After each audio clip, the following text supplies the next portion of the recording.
तो Iran, America और Israel की आग क्या अरब देशों को जलाकर मानेगी? ये सवाल इसलिए क्योंकि हर घंटे के साथ युद्ध विश्लेषक हैरान हैं, जो ये मान रहे थे कि लड़ाई अब बहुत ज्यादा दिनों तक नहीं चलेगी।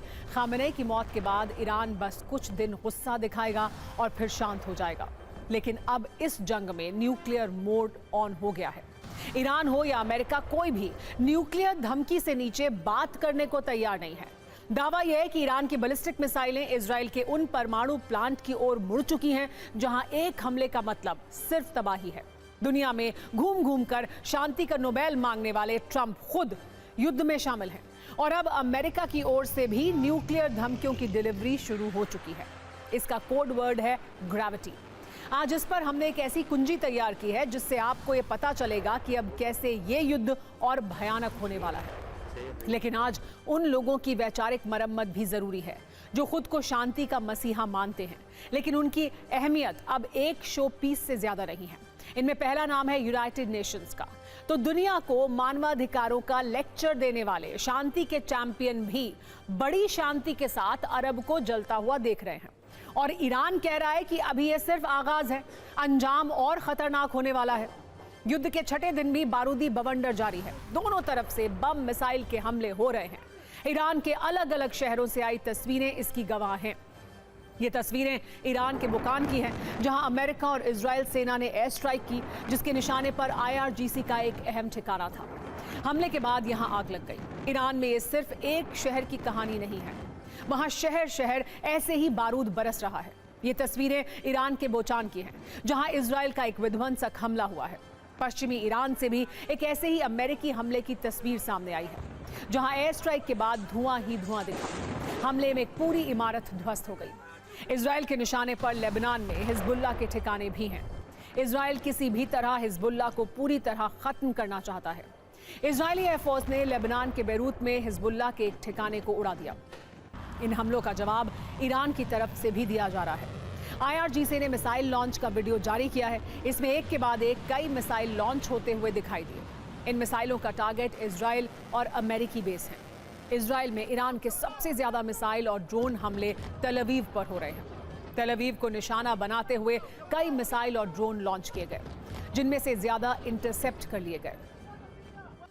अरब वर्ल्ड में जब मिसाइलें बरस रही हैं, बम बारूद से तबाही हो रही है, तब युद्ध के छठे दिन ईरान अमेरिका में नई धमकियों की डिलीवरी से पश्चिमी एशिया में खलबली है। दोनों तरफ से एक दूसरे को धमकी दी जा रही है। ईरान ने यह कहा है कि इजराइल ने अगर तेहरान में सत्ता परिवर्तन कराने के बारे में सोचा तो ईरान उसकी सबसे बड़ी परमाणु बम की फैक्ट्री को उड़ा देगा। इजराइल में ऐसी तबाही मचेगी कि तेल अवीव धुआं धुआं हो जाएगा। तो तेहरान से करीब 10,000 किलोमीटर दूर वॉशिंगटन DC से भी जवाबी धमकी आई। अमेरिका ने कहा कि ईरान नहीं माना, मिसाइल और ड्रोन हमले बंद नहीं किए तो अमेरिका तेहरान पर ग्रेविटी बॉम्ब गिरा देगा। अब इन धमकियों को डिकोड करने वाले एक्सपर्ट्स ये कह रहे हैं कि ये युद्ध न सिर्फ लंबा चलेगा, बल्कि इससे पश्चिमी एशिया में महाविनाश का खौफनाक चैप्टर भी खुल सकता है। वैसे ईरान की तरफ से 2 धमकियां दी गई हैं। एक धमकी में इजराइल को टारगेट बताया गया है, तो वहीं अरब देशों को प्यास से तड़पाने वाली धमकी भी दी है। लेकिन पहले आइए आपको बताते हैं कि परमाणु बम बनाने वाली इजरायली फैक्ट्री ईरान के टारगेट पर क्यों है। ईरान ये जानता है कि अमेरिका की ताकत के सामने उसका लंबे वक्त तक टिके रहना मुश्किल हो सकता है। ऐसे में ईरान ने अब सीधे इजराइल के डिमोना परमाणु साइट पर हमले की वार्निंग दे दी है। ईरान की न्यूज एजेंसी ISNA ने एक सैन्य अधिकारी के हवाले से रिपोर्ट दी है कि इजराइल ने अगर सत्ता परिवर्तन की कोई भी कोशिश की तो ईरान की सेना डिमोना प्लांट को उड़ा देगी। पिछले वर्ष जब 12 दिन तक ईरान इजराइल में संघर्ष चला था, उस समय भी ईरान की कुछ मिसाइलें डिमोना के पास जाकर गिरी थी और इसे ईरान की बड़ी चेतावनी के तौर पर देखा गया था। ईरान ने इसके अलावा खाड़ी के देशों को प्यासा मारने का प्लान भी बनाया है। इसके पीछे की कहानी यह है कि अरब वर्ल्ड के पास मीठे पानी के स्रोत ना के बराबर हैं। ऐसे में समुद्र के खारे पानी को पीने लायक बनाने के लिए सऊदी अरब, दुबई, कतर और बहरीन में कई बड़ी फैक्ट्रियां काम करती हैं। ब्लूमबर्ग की रिपोर्ट ये कहती है कि अरब देशों से अमेरिका को सैन्य कार्रवाई के लिए मदद बंद नहीं हुई तो ईरान इन्हें अपना निशाना बना सकता है। 1970 के दशक से लेकर अब तक खाड़ी के देशों में ऐसे 450 प्लांट हैं। कहा यह जाता है कि खाड़ी देशों के लिए तेल से ज्यादा जरूरी पानी है। इसीलिए अमेरिका की खुफिया एजेंसी CIA ने इन कंपनियों को स्ट्रेटेजिक कमोडिटी करार दिया है।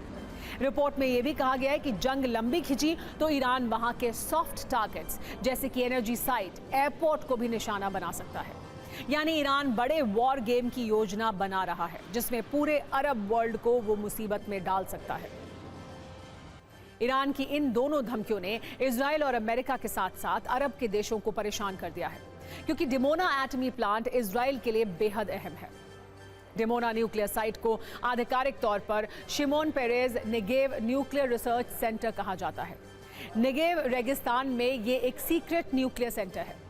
जानकारों के मुताबिक डिमोना इजराइल के परमाणु हथियार कार्यक्रम का प्रमुख केंद्र है और वहां पर प्लूटोनियम का प्रोडक्शन किया जाता है जो परमाणु बम बनाने के काम आता है।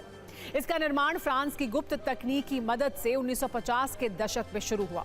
इजराइल इस प्लांट को अब भी दुनिया से छिपाने की कोशिश करता है। शुरुआत में तो इजराइल ने इसे एक कपड़ा फैक्ट्री बताया था, लेकिन अब इजराइल का दावा है कि वहां विज्ञान, स्वास्थ्य और कृषि के क्षेत्र में न्यूक्लियर एनर्जी के प्रयोग पर काम होता है। इसकी सुरक्षा इतनी सख्त है कि ऊपर से विमान निकलना भी बैन है।